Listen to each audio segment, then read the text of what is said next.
Bismillah, Assalamualaikum Waalaikumsalam. Saya per November 2019 sudah dinyatakan bersih dari kanker sehabis kemoterapi. Alhamdulillah. Ikut senang dengarnya. Saya disarankan terapi oksigen hiperbarik. Saya sudah menjalankan puasa Daud rutin. Alhamdulillah.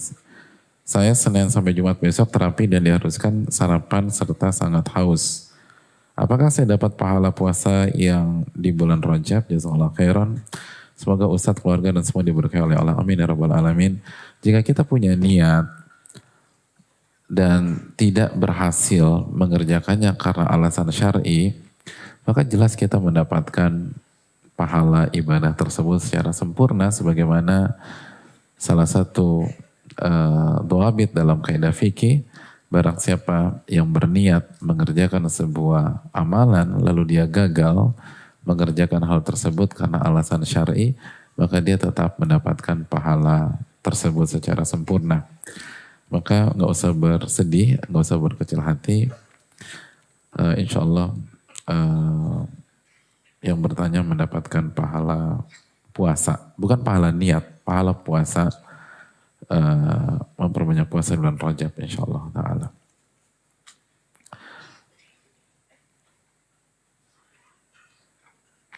Assalamualaikum warahmatullahi wabarakatuh. Waalaikumsalam warahmatullahi wabarakatuh. Semoga Ustadz dan seluruh kaum muslimin dilimpahkan rahmat oleh Allah. Amin ya rabbal alamin. Begitu juga yang bertanya.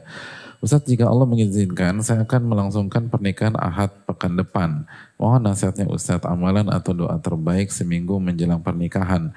Dalam kondisi saya sedang haid Ustadz, rasanya iman saya berkurang karena tidak menjalankan sholat atau kurang sujud kepada Allah. Ustadz, mohon didoakan doanya untuk rencana ibadah ini Ustadz, jazakallahu khairan. Wafaqakillah lima yuhibbu yarda. Yang terpenting, yang pertama,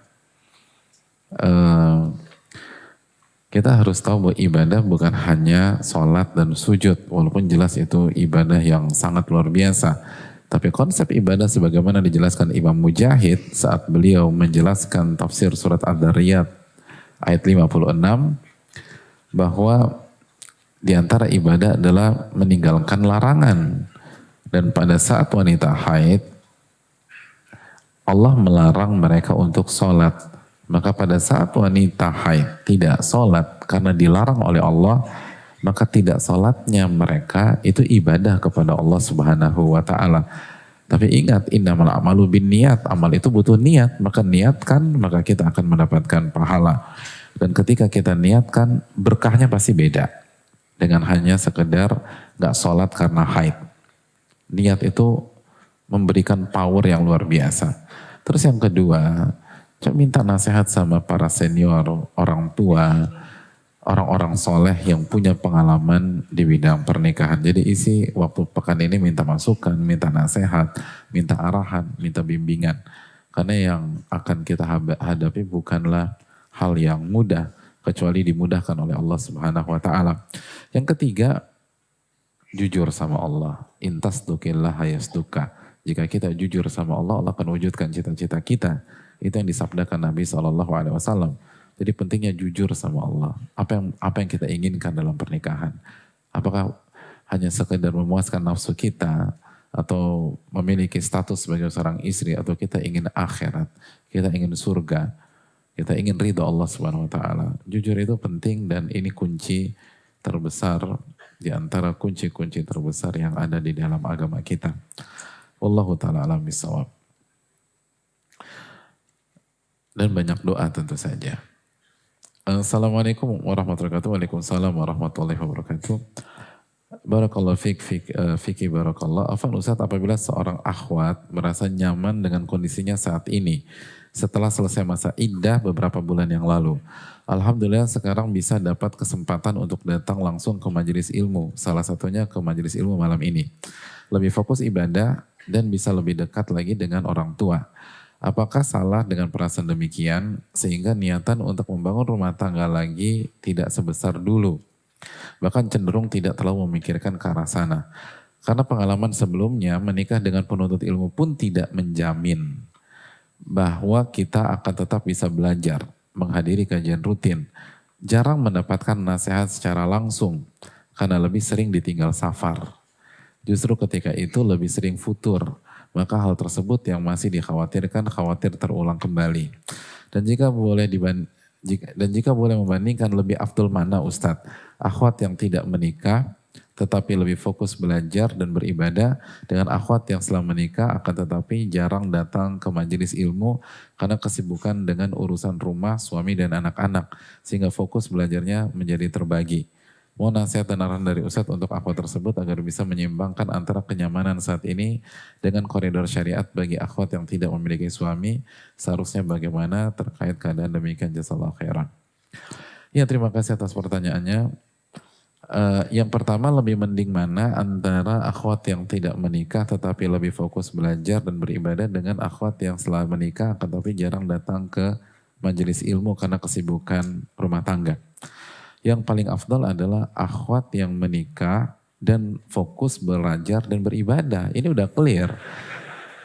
Gini loh hadirin, kenapa sih kita itu menyempitkan apa yang diluaskan oleh Allah SWT? Kenapa pilihannya selalu 2? Kenapa nggak 3? Kenapa nggak 4? Kan nggak haram. Jadi pilihan yang lain lah. Itu yang pertama. Yang kedua, secara umum, walaupun tidak ada keharusan, tidak ada dalil, tidak ada perintah. Tapi saran saya, begitu kita mengalami kegagalan, misalnya pernikahan yang sebelumnya, cooling down dulu. Walaupun masa iddah menunjukkan dia boleh menikah lagi, itu clear. Saya nggak menentang masalah itu. Tapi coba kasih waktu untuk introspeksi diri. Kasih waktu untuk evaluasi, muhasabah. Apa miss-miss yang dulu gitu loh. Apa kesalahan-kesalahan yang dulu. Terus cooling down sampai tenang. Jadi kalau misalnya zona amannya karena dia ingin cooling down dulu, nggak ingin tergesa-gesa, itu bagus kan, ala ajalu minasyaiton kata Nabi SAW. Terburu-buru itu dari syaiton. Walaupun ini sangat subjektif, tidak bisa dipukul rata. Tapi kasus di masyarakat kita kan secara umum banyak pihak yang tidak mengevaluasi dirinya secara komprehensif. Jadi coba evaluasi dulu, tenangkan, muhasabah, perbaiki diri dengan Allah. Baru setelah itu start lagi ke depan. Dan saya sepakat menikah dengan penuntut ilmu bukan jaminan gitu loh. Menikah dengan penuntut ilmu bukan jaminan. Jangankan penuntut ilmu. Kita tahu istri Nabi pun juga nggak jaminan kan. Istrinya Nabi Lut, istrinya Nabi Nuh. Bahkan itu jadi ikon dari kedurhakaan. Sebagaimana yang Allah jelaskan di dalam Al-Quran. Oleh karena itu hadirin yang Allah muliakan. Jangan pakai trauma dalam memutuskan sesuatu. Jangan pakai trauma. Tidak ada dalil kita diperintahkan memasukkan sisi traumatik dalam diri kita untuk mengambil sebuah langkah dan keputusan. Untuk mengambil langkah dan keputusan kita harus menggunakan ayat Al-Quranul Karim. Hadits Nabi SAW. Ilmu yang bermanfaat. Lalu yang kedua, musyawarah dengan ahlinya. Itu yang harus dilakukan. Lalu yang paling penting lagi jujur sama Allah, minta kepada Allah Subhanahu wa taala. Karena mungkin kesendirian itu baik buat kita pada hari ini. Tapi ingat, kita diminta untuk selalu berpikir jauh ke depan. Kita harus diminta berpikir untuk menjadi seorang visioner. Akan ada kendala besar ketika kita sudah tua nanti. Sekali lagi, para sahabiat yang menjanda di zaman Nabi itu secara umum saya tidak mengatakan secara umum, secara umum mereka akan menikah kembali untuk menjaga peluang mereka masuk ke dalam surga Allah Subhanahu wa taala lebih besar. Karena sangat sulit bagi wanita untuk istiqomah dengan kesendirian. Kenapa demikian? Karena DNA wanita itu dipimpin ar-rijalu qawwamuna 'alan nisa. Laki-laki itu pemimpin bagi wanita. Jadi DNA wanita itu berbeda dengan DNA laki-laki. DNA wanita itu dipimpin. Dan kita tahu dalam ilmu kepemimpinan, apabila seseorang atau sebuah komunitas hidup tanpa pemimpin, peluang chaosnya lebih besar. Peluang chaosnya lebih besar. Bahaya gitu loh. Sangat bahaya. Makanya kan masih ingat ucapan dari Al-Imam Ahmad bin Abdul Halim, satu hari tanpa pemimpin itu lebih parah daripada, saya lupa 100 atau 1000 hari dipimpin oleh pemimpin yang zalim. Artinya punya pemimpin itu penting. Bukan berarti cari pemimpin yang zalim ya, tapi punya pemimpin itu penting untuk para wanita dan untuk menjaga agar peluangnya masuk surga terbuka besar. Kita nggak lihat satu dua tahun ke depan, tapi kita bicara 10 tahun, 15 tahun ke depan jika kita diberikan usia yang panjang oleh Allah Subhanahu wa taala. Ini yang bisa disampaikan. Terima kasih banyak, waktu setelah habis. Semoga kita mendapatkan ilmu yang bermanfaat dan juga terima kasih kepada DKM Masjid ini dan antum semua. Semoga kita mendapatkan keberkahan ilmu dan bisa kita amalkan. Tenang dulu jamaah, tenang, sabar, sabar, sabar. Tenang. Hadirin, doa kafaratul majelis itu penting. Kita banyak dosa di majelis ini. Kita banyak khilaf. Daya tangkap kita nggak seperti ulama. Kemampuan kita menguasai materi tidak seperti Imam Bukhari. Maka pentingnya menghayati doa kafaratul majelis. Oleh karena itu bacalah doa ini dengan kesungguhan, dengan peresapan, dan dengan posisi yang sebaik-baiknya. Dan sekali lagi kita harus hargai hak dari majelis ilmu tersebut. Kita tutup dengan doa kafaratul majelis. Subhanakallahumma bihamdika asyhadu an la ilaha illa anta astaghfiruka wa atubu ilaik. Assalamualaikum warahmatullahi wabarakatuh.